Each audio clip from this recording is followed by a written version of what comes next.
Wandering Widow here, June 12th, 2023. It's been a little while since I've posted.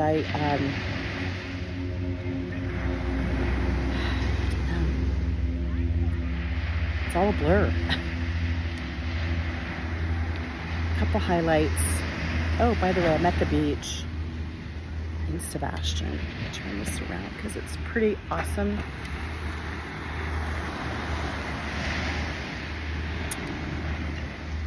Just got back this weekend after being over in St. Pete with my grandson, which was terrific. It's a really good week. Really great distraction. Put him in fishing camp. Keith would have loved that. So I'm back here at my very calm, happy place. Last Sunday, I was here at this exact spot to spread some of his ashes. It was the 6-month mark of his passing. Very significant. And it happened to be on a Saturday. It happened to be on a Sunday, which is the day he died. So the actual June 4th on a Sunday is exactly 6 months. I've been in this hell. I've continued to make plans, which my therapist says is good. And that's what else is there to do except sit around and cry. And I do cry every day. I try to get through the day without crying, not consciously, but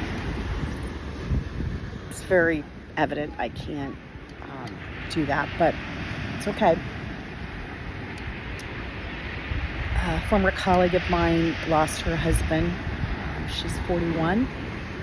Lost him to suicide. So after my offer, she reached out to me, and I'm trying to be there for her and say the words that might help a little bit, even it's only been a week for her.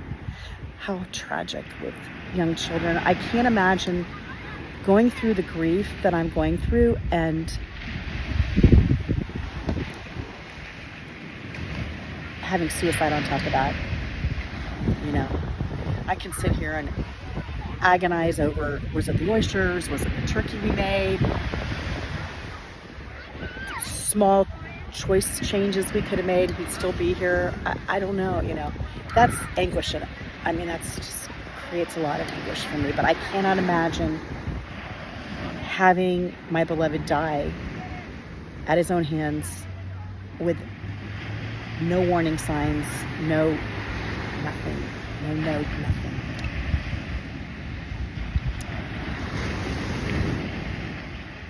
So I got some good girlfriend time in the Berg. So important. I like to have full days where it's just me, like today. No plans except doing this and reading and taking the dogs for a run. Well, Max.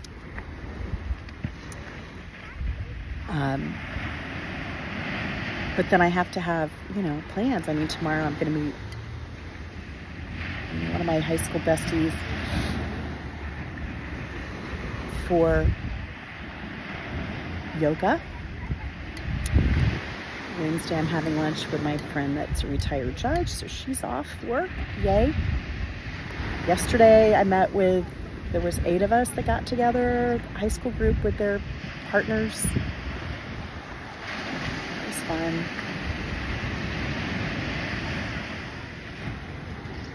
I think I even found myself saying the other day, oh my God, I had a blast. And it took me back for a minute. Might have been going to the baseball game. I was referencing the baseball game where I took my grandson and went with 2 girlfriends, Karen and Angie, and we had a lot of fun. And that's progress. That overwhelming sadness and constant thinking of, God, I wish he was here, experiencing this with me.